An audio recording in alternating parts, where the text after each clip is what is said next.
నమస్తే అమ్మ. నమస్తే అమ్మ. అమ్మ, ఇంట్లో పూజ ఏ టైంలో చేసుకోవాలి?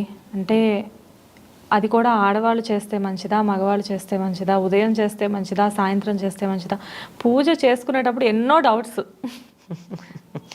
అసలు చేస్తున్నందుకు సంతోషించాలి మొదటి మాట. కానీ భోజనం పొద్దున్న చేయాలా సాయంకాలం చేయాలంటే ఏం చెప్తామమ్మా? చెప్పండి, సమాధానం చెప్పండి. అంతేనమ్మా, ముందు ఆకలి తీరాలి కదా. పొద్దున తినాలి కదా, సాయంత్రం తినాలి కదా. అవును. అంచేత 2 పూటలా పూజ చేస్తారమ్మా. బాగా పద్ధతి తెలిసిన పాతకాలం వాళ్ళు. ఈ రోజుల్లో సాయంకాలం పూజ చేయటం లేదు. ఒక దీపం పెట్టి ఏదో ఒక స్తుతి చదువుకోవడమో, ఏదో షోడశోపచార పూజ అంతా 2వ పూట చెయ్యరు, చెయ్యట్లా. కనీసం దీపం పెడితే చాలు. దీపం పెట్టి ఏదో దేవతా స్తుతులు చదువుకుంటే సరిపోతుంది. ఉదయం తప్పనిసరిగా చేయాలి. ఎప్పుడు చెయ్యాలి? సూర్యోదయానికన్నా ముందు సాధారణంగా పూజ చేయరు. ధ్యానం చేసుకోవచ్చు, ఏర్పాట్లన్నీ చేసుకోవచ్చు. సూర్యోదయ దీపం మాత్రం అదే సమయంలో సూర్యుడు ఉదయించడానికి ముందు కానీ సూర్యోదయం అవ్వగానే కానీ దీపం పెట్టాలి దేవుడి దగ్గర. దేవుడి దగ్గర దీపం అంటే ఇంకా చీకటి ఉండగా పెట్టాలి. లేదా ఈ రోజుల్లో అసలు కుదరట్లేదు అనుకోండి. అట్లా అంటే బిజీ అయిపోయాయి కదా అందరు లైఫ్ స్టైల్. అదేనమ్మా, వేరే పనులకు ప్రాధాన్యం ఉండి ప్రయారిటీస్ అంటారే, ఇది పక్కన పడింది. అందువల్ల ఉదయమే చేయడం చాలా ప్రధానం. అది కూడా నేను 4ంటికి చేస్తాను, 3ంటికి చేస్తానంటే అసలు కుదరని సందర్భాల్లో మానేయకుండా చేయాలే తప్ప అప్పుడు కాదు చేయాల్సింది. సూర్యోదయాన్ని సమయంలోనే చేయాలి. అంతకుముందు ఏం చేయొచ్చు? ధ్యానం చేసుకోవచ్చు, జపాలు చేసుకోవచ్చు. మరి సంధ్యావందనం కూడా సూర్యోదయ సమయంలో చేస్తారు మగవాళ్ళు. సరిగ్గా సూర్యోదయ సమయంలో సంధ్యావందనం నేను తెల్లారుదాం 4 గంటలు చేస్తానంటే ఎట్లా కుదురుతుంది? నువ్వు రా అని సూర్యుడిని నిద్ర లేపుతారా? అవునమ్మా, కాదు కదా. కనుక అలా చేయడం, అది సూర్యోదయ సమయంలోనే లేదా కాస్త అటు ఇటుగా చేయాల్సినటువంటి అవసరం ఉంటుంది. అది నిజంగా పూజ చేసేటటువంటి సమయం. అయితే కొంతమంది ఆ సమయంలో సంధ్యావందనం చేసుకుని ఏదో కొంచెం ధ్యానం చేసుకుని దీపం అది పెట్టుకుని తర్వాత సావకాశంగా పూజ చేసుకుంటారు. అది ఎప్పుడైనా సరే 12 లోపల పూర్తి అవ్వాలి. మధ్యాహ్నం 12 లోపల. అపరాహ్న సమయం దాటకూడదు. మొదలైతే పొద్దునే పెట్టాలి, తర్వాత కంటిన్యూషన్ కూడా 12 దాటి చేయకూడదు. ఇంకా 2వ ప్రశ్న చాలా ప్రధానమైంది. ఎవరు చెయ్యాలి పూజ? మగవారా ఆడవారా? ఏమని చెప్తారమ్మా? ఏదో గోత్రం చెప్పి నామధేయస్య అని చెప్పాక ఏమని చెప్తారు? సకుటుంబస్య అని చెప్తారు. అవును. కుటుంబంతో పాటుగా ఆయన చేశాడంటే ఎవరికి చెందుతోంది? కుటుంబానికి అంతా చెందుతోంది. ఇంకా అందరూ చేయాల్సిన పని లేదు. ఎవరు చెయ్యాలి అంటే మీకు ఆ మంత్రాలన్నీ కూడా ఎక్కువ భాగం మగవాడికి సంబంధించినవే ఉంటాయి. అంటే పూజ ఎవరు చెయ్యాలి? మగవాళ్ళు చెయ్యాలి. వాళ్ళు చేయడానికి వీలు కాని సందర్భంలో ఆడవాళ్ళు చేయాలి, మానేయకుండా ఉండడానికి. కానీ ప్రాధాన్యం మాత్రం పురుషులు చేయడమే, ఇంటి యజమాని చేయడమే. యజమాని అన్న పదానికే యజ్ఞం చేసేవాడు అని అర్థం. ఈ పూజ అని యజ్ఞం చేసేటటువంటి ఆయన ఎవరున్నాడో ఆ ఇంటికి అది. ఇప్పుడు ఇంట్లో 10 మంది ఉన్నారండి, పిల్లలు ఉన్నారు, ముసలి తల్లి ఉంది, ఏదో తమ్ముళ్ళు ఉన్నారు, భార్య ఉంది, పిల్లలు ఉన్నారు, ఇంకెంతో మంది ఉన్నారు, ఇంట్లో చుట్టాలు ఉన్నారు, 100 మంది ఉన్నారు. శుభలేఖ ఇవ్వాలంటే ఎవరి పేరుని ఇస్తారు?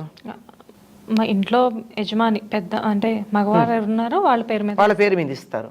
అంతే. పూజలు కూడా అంతే. అమ్మ, ఇప్పుడు మగవారు పూజ చేయొచ్చు, చేస్తే మంచిది అంటున్నారు. ఇప్పుడు భార్య పీరియడ్స్లో ఉన్నప్పుడు భర్త పూజ చేయొచ్చా? కాకపోతే ఆవిడ వచ్చి పూజ గదిలోకి రాకూడదు, పూజా సామాన్లు అందించకూడదు, ముట్టుకోకూడదు. అసలు పాటించే ఇళ్లల్లో ఇవన్నీ వస్తాయి. పాటించిన వాళ్ళ ఇళ్లల్లో పూజ అనవసరం.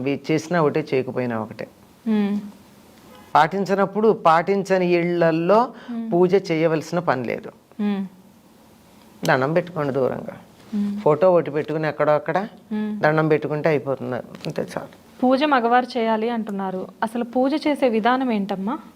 ఎవరైనా సరేనమ్మా, పూజ చేయడానికి స్నానం చేసి ఉండాలి, శుచి అయిన వస్త్రాలు కట్టుకుని ఉండాలి. పూజ చేయడానికన్నా ముందు పూజా మందిరం శుభ్రం చేసి ఉండాలి.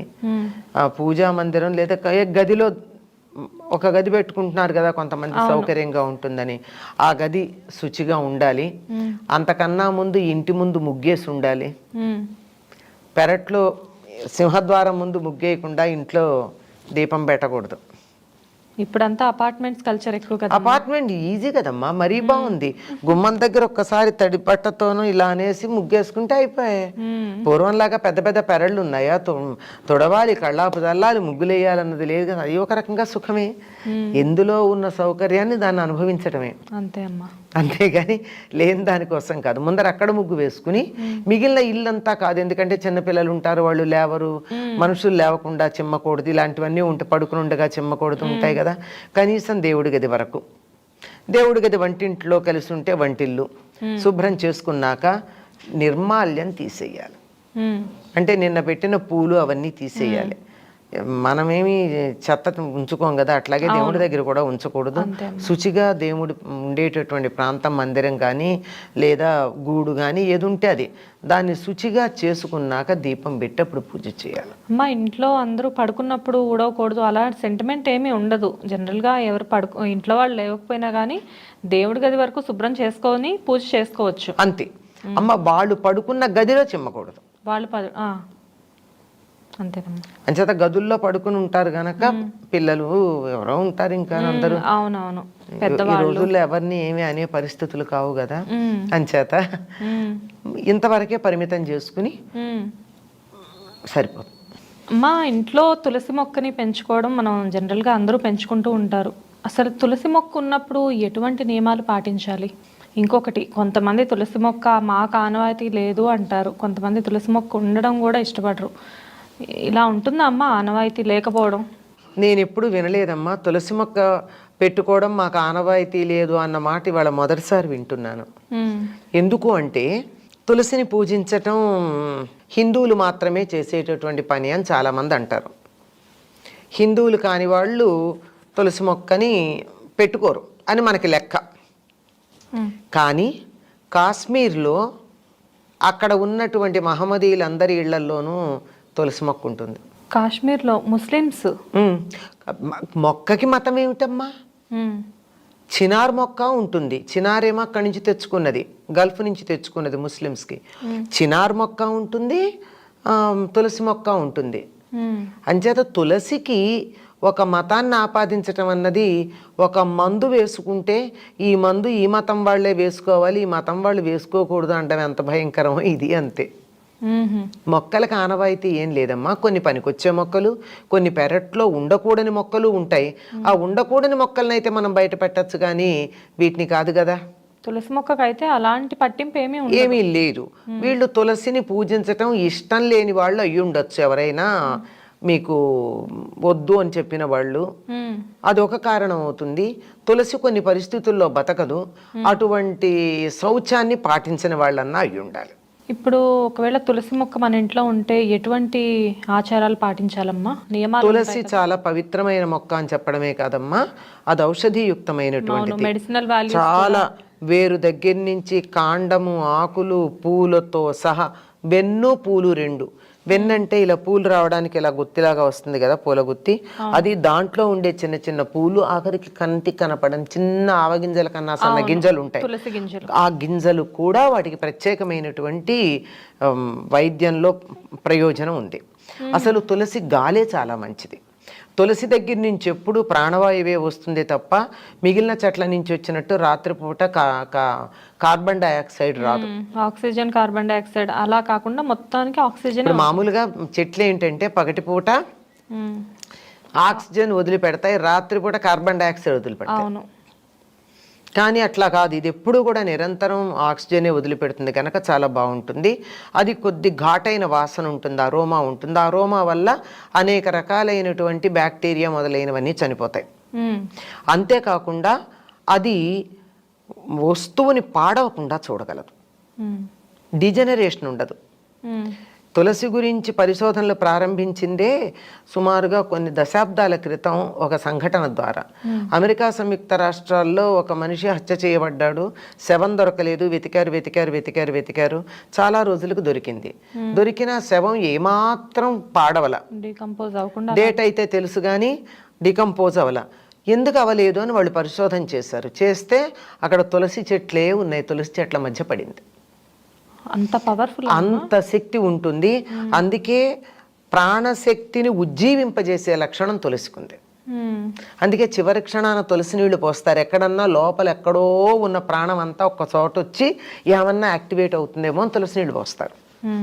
అంత శక్తి కలిగింది.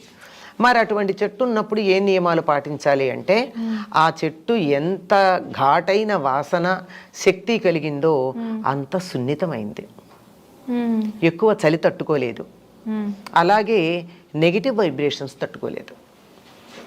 అందుకని కొంతమంది ఆ చెట్టు దగ్గరికి వచ్చి వెళ్ళారంటే చెట్టు వాడిపోతుంది. అందులోనూ కొన్ని పరిస్థితుల్లో ముఖ్యంగా ఆడవాళ్ళు ముట్టుకున్నట్టయితే, మొహమాటం ఎందుకు నిస్సంకోచంగా చెప్తున్నా, పీరియడ్స్ ఉన్నప్పుడు గనక ఆడవాళ్ళ చెట్టు దగ్గరికి వెళ్ళినట్టయితే చెట్టు వాడిపోతుంది. ఎవరో వాదించారు, మా ఇంట్లో నేను ఎప్పుడు ముట్టుకుంటాను, వాడిపోలేదండి, ఏం మాట్లాడుతున్నారని. నీలాగే అది కూడా గడుగ్గా అయి ఉంటుందమ్మా, ఎక్సెప్షన్స్ ఉంటాయి కదా ఎప్పుడూను, ఇది కూడా ఎక్సెప్షనల్ కేసు అయి ఉండాలి, జనరల్ అయితే కాదు. అన్నిటికీ ఉంటాయిగా అపవాదం, అలా అని చెప్పా. అందుకని నాజుగ్గా ఉంటుంది గనక ఆ నెగిటివ్ వైబ్రేషన్ తట్టుకోగలిగినటువంటి శక్తి ఉండదు గనక వాడిపోతుంది, అంతే, అంతకన్నా మరొకటి కాదు. ఎవరన్నా మాకు తులసి వద్దు అన్నారంటే అయితే సనాతన ధర్మాన్ని ద్వేషించేవాళ్ళు. అంటే మరో ధర్మాన్ని మీరు పాటించవచ్చు, తప్పేం లేదు, దీన్ని ద్వేషించాల్సిన పని లేదు. నాకు ఫలానది ఇష్టం అంతే, వెళ్ళండి, కానీ మరో దాన్ని ద్వేషించక్కర్లేదు కదా. ఈ ద్వేషమే మేము దాని పట్ల ఇష్టం ప్రకటించుకోవడం అనేటటువంటి ఒక భ్రమలో ఉంటారు చాలామంది. ఆ భ్రమలో ఉన్నటువంటి వాళ్ళు ఇది అక్కర్లేదు అని చెప్పడం మనకు కనపడుతుంది. లేదా ఇలాంటి నియమాలు ఏమీ పాటించకుండా శౌచము లేకుండా ఉంటారేమో, అది కూడా కారణం అవ్వాలి తప్ప, లేకపోతే ఎవ్వరూ కూడా ఈ తులసిని దూరంగా పెట్టాలి అనేటటువంటి వాళ్ళు లేరు. అమ్మ, తులసిలో చాలా రకాలు ఉంటాయి. 5 రకాలు ఉన్నాయి. 5 రకాలు. 5 రకాలలో ఏ రకమైన మనం పూజకి సాధారణంగా మనం వాడేది మామూలు తులసి అమ్మ. ఆ తులసిలో కృష్ణ తులసి ఉంది, రామ తులసి ఉంది, లక్ష్మీ తులసి ఉంది. మనం ఎక్కువగా వాడేటటువంటిది ఈ లక్ష్మీ తులసి ఎక్కువ వాడుతూ ఉంటాం. కృష్ణ తులసి అంటే ఊదా రంగు, ఇప్పుడు మీరు వేసుకున్నా నేను వేసుకున్నా వీటిల్లో ఈ రంగుతో ఆకులు వస్తాయి, ఈ నెల ఆ రంగులో ఉంటాయి. దాని దగ్గర ఘాటు ఎక్కువ, దాన్ని కూడా పూజించవచ్చు. అలాగే రామ తులసి అంటే అసలు కాడది ఎంత పెరిగినా కానీ లేత పసుపు రంగు, లేత ఆకుపచ్చ రంగులోనే ఆకులును కాడ ఉంటాయి. మనం మామూలుగా పూజించుకునే తులసి ఇంత లేత ఆకుపచ్చ రంగులో ఉండదు, మామూలుగా ఉంటుంది, ఆకుపచ్చ రంగే ఉంటుంది. కాడ ముదిరితే కాస్త వుడ్ కలర్ వస్తుంది. ఇది కాక ఇంకా కర్పూర తులసి ఏవో 2-3 ఉన్నాయి, ఇంకా 2 ఉన్నాయి. 5 రకాల తులసులు, విష్ణు తులసి, ఇంకోటి ఏదో ఉంది, 5 తులసి. తులసి మొక్క కొన్ని చోట్ల వాడిపోయింది అంటారమ్మా, కొన్ని చోట్ల నిద్రపోయింది అంటారు. అంటే ఏంటమ్మా అసలు దానికి పరిష్కారం ఏంటి? అమ్మ, తులసి మొక్క 2 ఏళ్ల కన్నా ఉండదమ్మా, దాని వయస్సు అంతా. అంటే ఎండైనా నీడైనా కరెక్ట్ గా దానికి తగ్గ టెంపరేచర్ తగినట్టుగా పెడితే కూడా 2 ఏళ్ల తర్వాత చెట్టు ఉండడం చాలా కష్టం. ఎందుకంటే దాని వయస్సు అంతే, అది బైనియల్ అంతే, 2 ఏళ్ల కన్నా ఉండదు. అట్లాంటప్పుడు సాధారణంగా తులసి కోటలో ఎండిపోయిన తులసి మొక్క కనపడడం శుభం కాదు అని కదా మనం అనుకుంటాం. అవును, చాలా మంది తులసి మొక్క ఎండిపోవడం చూసి కంగారు పడి అమ్మో ఏదో జరగబోతుంది అనుకుంటారు. కానీ అనుకుంటారు కానీ అందరిళ్లలోనూ 2-3 ఏళ్లకు జరుగుతూనే ఉంటాయి కదా. ఇది ప్రతిసారి ఏమి చెడు కాదు. కాకపోతే తులసి కోటలో ఎప్పుడూ చెట్టు పచ్చగా ఉండాలి అంటే 1 ఏడాది అయ్యాక సరిగ్గా ఇదే సమయం, ఈ వర్షాకాలంలో మన పూజలు వస్తాయి కదా, ఆ సమయంలో మళ్ళీ విత్తనాలు వేస్తారు అదే తులసి కోటలో. ఆ తులసి కోటలో వచ్చినటువంటి కొత్త మొక్కలు వస్తూ ఉంటాయి, పాతది వాడిపోతే తీసి పక్కన పెడతాం. ఆ పక్కన పెట్టిన మొక్కని ఏం చేయొచ్చు అంటారు? ఎక్కడ తొక్కకుండా ఉంటారమ్మా, పక్కకు పెట్టాలి, ఏ నీళ్లలోనా వెయ్యాలి, లేదంటే దాన్ని జాగ్రత్త పరిచి ఆయుర్వేదం వాళ్ళకి ఇవ్వచ్చు. లేదంటే తులసి మాలలు తయారు చేస్తారు, అవును, ఇప్పుడు ఇస్కాన్ వాళ్ళకి ఆ మొదలు లావుగా ఉన్న మొదలుని ఇవ్వచ్చు. లేదా చిన్న కొమ్మలు కనుకుంటే సేకరించి ఈ సమిధలో అవి అమ్మే చోట ఇవ్వండి, ఉదారంగా ఇవ్వండి, ఏం డబ్బు అక్కర్లా. ఎందుకంటే కొన్ని హోమాలకి తులసి కొమ్మలు కూడా హోమంలో వేస్తారు, నిద్రపైన చెట్టును కూడా వాళ్ళు హోమం అలా తీసుకు వాటిల్లో వాడతారు. ఇంకోటి ఏంటంటే బాగా చలి ఎక్కువ ఉందనుకోండి, -1 డిగ్రీలకి చలి వచ్చేస్తూ ఉంటుంది కొన్ని సందర్భాల్లో, ఆ చలిని తట్టుకోలేదు తులసి. అందుకని అప్పుడు ఆకులన్నీ రాల్చేస్తుంది, నిద్రపోయింది అంటారు, అప్పుడు దాన్ని అంటారు. అప్పుడు దానికి కొంచెం వెచ్చదనం కలిగించాలి. అందుకే మనం కార్తీక మాసంలో ఏం చేస్తాం, తులసి కోటలో దీపం పెడతాం. చలికాలం తెల్లారుదామున 4:30కో 5కో పెడతాం కదా, ఆ దీపం నుంచి నూనె వేసి ఒత్తులు వేసి వెలిగించిన దీపం ఉందే, ఆ దీపం నుంచి వచ్చేటటువంటి వేడికి చెట్టు చాలా చక్కగా ఉంటుంది. ఓ థ్యాంక్స్ అమ్మా, మంచి ఇన్ఫర్మేషన్ ఇచ్చారు. నమస్తే.